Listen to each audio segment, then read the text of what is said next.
जय हिंद साथियों। इस वीडियो के अंदर देखिएगा, हिंदी में एक बहुत ही अच्छा टॉपिक है जिसमें से एक भी सवाल जो है छूटा नहीं था। सबके सब प्रश्न आए थे और वो मैंने यहाँ पर लिख लिए। आपको मैं ट्रिक से जो है विश्व हिंदी सम्मेलन जो हुए थे, अगर आप एग्जाम की तैयारी कर रहे हैं यूपीएसआई की या फिर कांस्टेबल में, तो नहीं कह सकता क्योंकि उसमें से बहुत कम प्रश्न ऐसा मुझे देखने को नहीं मिला। लेकिन यूपीएसआई में तो यहाँ पर देखिएगा, जो ये 12 लिखे हुए हैं वो वर्तमान में एक हुआ है 2023 में विश्व हिंदी सम्मेलन जो फिजी में हुआ है, लेकिन उससे पहले 11 हो चुके हैं। तो 11 में से 11 प्रश्न आ चुके हैं, कोई भी छूटा नहीं है। तो इसलिए आप इन्हें याद कर लिए। अब देखो मैंने कैसे याद किया था ट्रिक से, वो मैं आपको दिखा देता हूं। आपको बहुत जल्दी जो है इस पूरे जो इसमें दे रखे हैं 12 12 के 12 याद हो जाएंगे, और 5 प्रश्न हैं अलग से जो बार बार रिपीट हुए थे, शायद आपको ना पता हो, तो उनको आप एक बार देख लो। अब देखो याद कैसे करना है। टाइम वेस्ट नहीं करूंगा क्योंकि मुझे अभी ड्यूटी जाना है, 8:30 से ड्यूटी है। तो मैं जल्दी से आपका ये काम कर लेता हूँ। Time okay. अब देखिएगा, यहाँ पर देखिएगा सबसे पहला प्रश्न लिखा हुआ है कि देखिए पहला, दूसरा, तीसरा, चौथा हम इन्हें एक साथ याद करेंगे।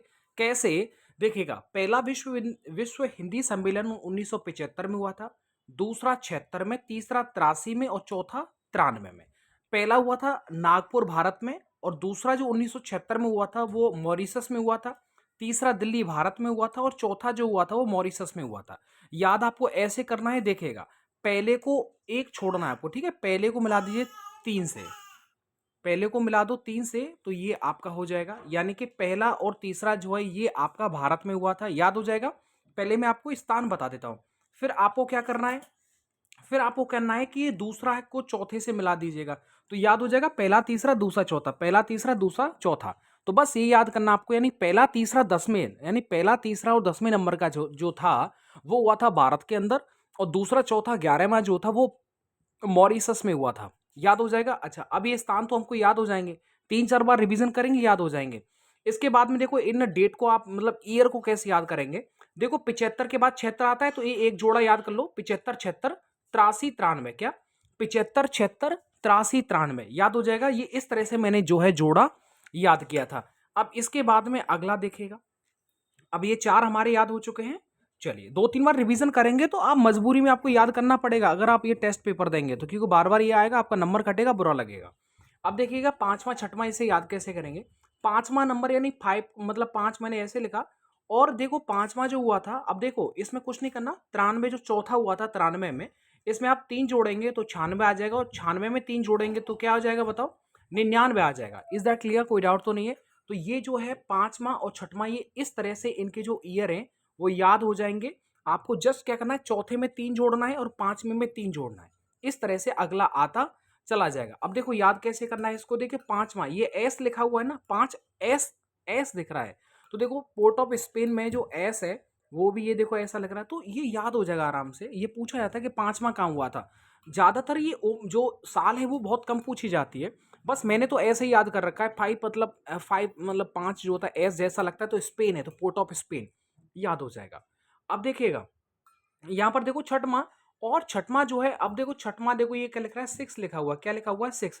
अगर मैं लंदन जो लिखा हुआ है, लंदन में एल जो है, एल को अगर ऐसे घुंडी घुमा दूं तो ये बताओ 6 बनेगा नहीं बनेगा? मैंने ऐसे ही एज इट इज याद किया है, कोई अलग नहीं। 1999। तो यानी कि लंदन में क्या आ रहा है, स्पेलिंग लिखे हैं LO, और इसे मैं बस घुंडी घुमा दूंगा तो ये 6 बन जाएगा। तो स्पेन में एस जो होता है 5 की तरह होता है, तो ये दोनों आपके याद हो जाएंगे। इसके बाद में सातवां ऐसा है जो आपको याद कर लेना है। वैसे अब तक शायद एक दो, शायद एक बार आया होगा, बहुत कम बार आया है, इसलिए आप इसे याद कर लेना। सातवां देखो सूरी नामा, कुछ ऐसे कुछ है नाम इसका। सूरी मतलब सातवां आ जाएगा, सूरी। और इस चारों मतलब 12 जो है इनमें अलग ही नाम है, ये आपने कभी सुना नहीं होगा। पारामारिवो 2003 में हुआ था सातवां, ये इस तरह से देखो 7 आ रहा और इसमें 7 आ रहा, तो सा मिल गया। आठवां देखिए बड़ा जबरदस्त है। आठवां जो हुआ था वो 2007 में हुआ था, न्यूयॉर्क अमेरिका। अब इसे याद कैसे करेंगे? देखिएगा, ये जो अमेरिका लिखा हुआ है, इस अमेरिका में ए जो है नीचे गुंडी गंवा दो, तो ये क्या बन जाएगा? वो तो 8 बन गया। यानी 8वें नंबर का जो हुआ था वो अमेरिका न्यूयॉर्क में हुआ था। किस में हुआ था? अमेरिका न्यूयॉर्क में हुआ था।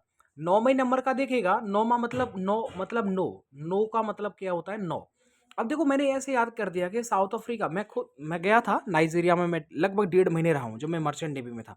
तो देखो साउथ अफ्रीका में ये जो जोहान्सबर्ग है, जोहान्सबर्ग साउथ अफ्रीका में कोई जाना नहीं चाहता। नो ऐसे याद कर लीजिए, कोई जाना नहीं चाहता है ना, तो नो इस तरह से याद हो जाएगा। जो मैंने किया है वो मैं आपको बता रहा हूँ।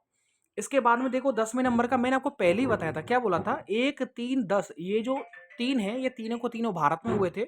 और मैंने दूसरा क्या बोला था, 2, 4 और 11 ये जो है 2 माह, 4 माह और 11वें नंबर का ये मॉरिशस में हुआ था। अब देखिएगा 10वां जो है ये भोपाल भारत में हुआ था, मैंने ट्रिक से याद करवा दिया है। 11वां जो हुआ था वो मॉरिशस में, मैंने बता दिया आपको, क्या बता दिया है, 2, 4, 11, 2, 4, 11। और 10वां मतलब 1, 3, 10, 1, 3, 10, ये इस तरह से याद हो जाएगा। लेटेस्ट जो हुआ है 12वां, ये शायद अगले एग्जाम में आ जाए, फिजी में हुआ है, यानी दो अभी फरवरी में हुआ था, 15 से 17 फरवरी 2023 में हुआ था ये। तो ये 12वां जो विश्व हिंदी सम्मेलन हुआ है फिजी में हुआ है। और एक चीज विशेषकर याद कर लीजिए कि फिजी आपको पता है फिजी कहाँ पर है, जैसे युगांडा है ना, युगांडा, युगांडा से मतलब अगर आप मैप में जाएंगे तो दक्षिण की तरफ जो है फिजी, फिजी जो है स्थान जो आपको देखने को मिलेगा, एक नदी के बगल में है फिजी। तो ये याद हो जाएगा। इसके बाद में देखो मैंने यहाँ पर जो मैंने आपको बताया था 1, 3, 10, 1, 3, 10, 1, 3, 10 ये भारत में हुआ था। 2, 4, 11, 2, 4, 11 पोर्ट पोर्ट लुइस मॉरिशस में होता। भाई एक भी प्रश्न है ना ऐसा नहीं था जो इसमें से पेपर में ना आया, इसलिए मैं अच्छा इन सबको याद भी बड़ा शुरुआत में तो डिफिकल्ट हो रहा था, कैसे याद करेंगे, लेकिन अब जब हर पेपर में एक प्रश्न आ रहा है तो फिर मजबूर भी बन गया, क्योंकि नंबर कट रहा था और बुरा लग रहा था कि स्कोर हमारा जो है 300 प्लस नहीं जा रहा है। तो ऐसे में फिर मजबूरी करके जो है याद करना पड़ा था। मुझे लगा कि मुझे आपको ये सब बता देना चाहिए, जैसे मैंने याद किया वैसे यही एक उद्देश्य था जो मैं आपके सामने रख देता हूँ। अब देखिएगा ये भी सवाल आए थे इसमें, ये थोड़ा आप ध्यान रख लीजिएगा, इस तरह के सवाल जो है वो काफ़ी देखने को मिलेंगे आपको, कि केंद्रीय हिंदी निदेशालय का हेडक्वार्टर कहाँ पर है, नई दिल्ली में। याद है, ऐसे कर लो, केंद्रीय सेंट्रल ज़्यादातर के इसके जो हेडक्वार्टर होते हैं केंद्र के वो नई दिल्ली में ही होते हैं। अब देखो संसदीय राजभाषा समिति के अध्यक्ष, देखो संसद जो होता है संसदीय राजभाषा समिति, ऐसे याद कर लो, इस तरह से अगर कुछ आ जाए तो वो भारत के गृह मंत्री जो होते हैं वो इसके अध्यक्ष होते हैं। कई बार प्रधानमंत्री लगा देते हैं लोग, लेकिन ऐसा नहीं करना है, संसदीय राजभाषा समिति का अध्यक्ष तो होता है वो प्रधानमंत्री होते हैं। अच्छा जी, अब देखिएगा एक और सवाल है, थोड़ा जल्दी कर रहा हूँ उसके लिए माफी चाहूंगा। भाषा जो है, भाषा पत्रिका के प्रकाशक जो उनका आपको पता करना है कि ये जो भाषा नाम की जो पत्रिका है इसका जो प्रकाशन होता है वो केंद्रीय हिंदी निदेशालय करता है। क्या करता है? केंद्रीय हिंदी निदेशालय करता है। और केंद्रीय हिंदी निदेशालय की स्थापना 1960 में हुई थी। बार बार याद करने से ये याद हो जाएगा, रिपीट हुआ इसीलिए मैंने यहाँ पर लिख लिया है। राष्ट्रीय अनुवाद मिशन, राष्ट्रीय अनुवाद मिशन जो है ये आप याद रखिएगा, ये इसमें मैसूर में है इसका। और इसके बाद में केंद्रीय हिंदी समिति के जो अध्यक्ष हैं वो कौन है, बताओ? केंद्रीय हिंदी समिति के जो अध्यक्ष हैं वो कौन है? भारत के प्रधानमंत्री। याद हो जाएगा। आगे याद कर लीजिएगा, भारतीय भाषा परिषद, भारतीय भाषा परिषद ये जो है ये कहाँ पर है बताओ? कोलकाता में। ये सारे सवाल वो हैं जो स्टूडेंट गलत कर देता है। आगे देखिएगा, अंतर्राष्ट्रीय मातृभाषा दिवस है वो कब सेलिब्रेट किया जाता है? 21 फरवरी। अगर आपसे पूछा जाए 10 जनवरी, ये आप कमेंट में बताएंगे 10 जनवरी है, 14 जनवरी है, ये सब जो है वो किस मतलब किस कौन सा दिवस है जो 10 जनवरी को मनाया जाता है, 14 जनवरी को मनाया जाता है? अब देखिएगा मैं थोड़ा यूपी के बारे में बता देता हूँ, काफ़ी ज़्यादा रिपीट हुआ था इसलिए मैं आपको बता रहा हूँ, ये चीज़ याद रखिएगा। यूपी में याद रखिएगा, अगर मैं आपसे ब्लॉक की संख्या पूछ लूँ, ब्लॉक, तो यूपी में जो ब्लॉक की संख्या है वो 822 है। अगर मैं आपसे पूछ लूँ यूपी में पंचायतों की संख्या, ये सब आ गए, तो लगभग अब याद रखिएगा 52,000 है। क्या है? 52,000 है पंचायत। अगर मैं आपसे पूछ लेता हूँ ग्राम, तो ग्राम का याद रखिएगा, ग्राम जो है वो यूपी के अंदर लगभग जो है 1,07,000 के आसपास है। क्या? गाँव की संख्या। अगर आपसे पूछा जाए कि यूपी में मंडल कितने हैं, तो मंडलों की संख्या कितनी हो जाएगी? 18। जिले कितने हैं? तो जिले जो हो जाएंगे वो 75 हो जाएंगे। ये यूपी की जो है बात हो रही है। इन सारी चीज़ों को आप याद कर लीजिएगा। फूल जो है वो क्या हो जाएगा बताओ? पलाश हो जाएगा। पशु जो है वो क्या हो जाएगा बताओ? जो है बारहसिंगा, मतलब इस तरह से हिरण जो है वो हो जाएगा, याद हो जाएगा। और जो पक्षी है वो क्या है? सारस, क्रॉन्च। ये चीज़ें जो है वो बार बार आपको याद करनी पड़ेंगी। पूछा जाएगा कि यूपी का स्थापना दिवस क्या होता है बताओ? 14 जनवरी 1950, 24 जनवरी 1950 को। अगर आपसे पूछा जाए कि 25 जनवरी जो है वो किस लिए सेलिब्रेट की जाती है, ये मुझे आपको कमेंट के अंदर बताना है। 26 जनवरी 1950 को जो भारत का संविधान लागू हुआ था, और 25 जनवरी 1950 को जो है वो किस चीज़ के लिए जो सेलिब्रेट किया जाता है, ये चीज़ आपको मुझे बताना है कमेंट के अंदर। उम्मीद करता हूँ कि आपके जितने भी सवाल थे वो मैं ऑलमोस्ट यहाँ पर ले लिए हैं, और बार बार इन चीज़ों को जो है याद कर लीजिएगा। और क्योंकि मन में आप एक इस तरह से रखिएगा कि जब और नौकरी लग सकते हैं और जो है वर्दी पहन सकते हैं, तो आप क्यों नहीं पहन सकते?